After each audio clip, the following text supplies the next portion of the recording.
We went through very high inflation, which really hurt consumers, but we still saw corporations turning in record high profits. Can we really attribute inflation to policy? Because it sounds like a lot of it went to profits. At the end of 2020, we were already had a vaccine. We were already well on the way out of the pandemic. And you had a government in March of 2021 that spent $1.9 trillion on COVID relief that was unnecessary at a time when there already were some supply chain issues. Another thing we hear a lot about is immigration right now. There was a bill in Congress that was championed by a Republican in the Senate. It had bipartisan co-sponsors. It appeared to be ready to go through at least the Senate. I can't speak about the House. Let me correct you right now. Sure. There was no bill in Congress. The bill in Congress passed in Congress, and that was H.R. 2. H.R. 2 was a bill that passed in Congress that had both border security and immigration reform. Passed in the House. There was no, passed in Congress, Right. Passed in the House. There was no other bill in the House. In the Senate, though, is what I'm talking about, because that one had bipartisan support, and then suddenly President Trump spoke out against it, and even people who helped negotiate that bill all of a sudden opposed it. Republicans currently control the House. They don't control the Senate. They don't control the White House. How is that effectively legislating? So it is both a Republican and a Democrat problem. Absolutely. I voted for a House bill. The Senate could have picked up that House bill. They could have amended the House bill. They did nothing. They sat on it. They didn't do anything on immigration until it became a problem for Democrats. One other key issue we're hearing a lot of is abortion.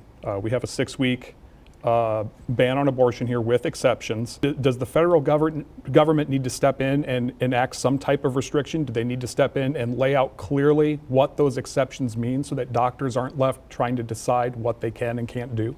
Well, I'm pro-life with exceptions for rape, incest, and life of the mother. I'm going to push back a little bit on your comment that doctors know what they do. Doctors know what the law says. I'm a doctor. Right, but I'm a doctor. Some of these when laws the that law have passed says that there are exceptions for the life of the mother, so I think you're inferring the case in Georgia, which is not accurate.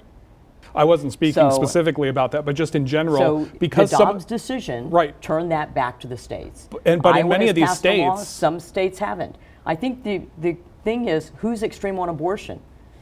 We have 8 states now that have abortion up until the time of birth. Are you at least confident that the law now in place here in Iowa will not see those issues here?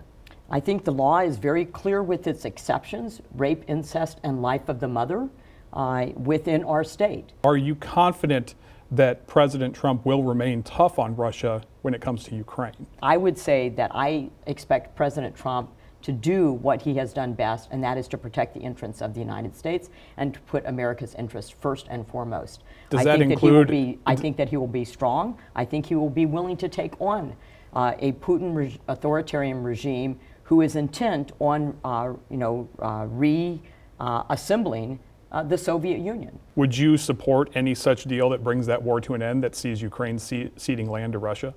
I think it really depends upon what it is that we're talking about. So I'd like to see what the provisions are of such an arrangement. It is very possible that in order to achieve peace, that there may be land that is ceded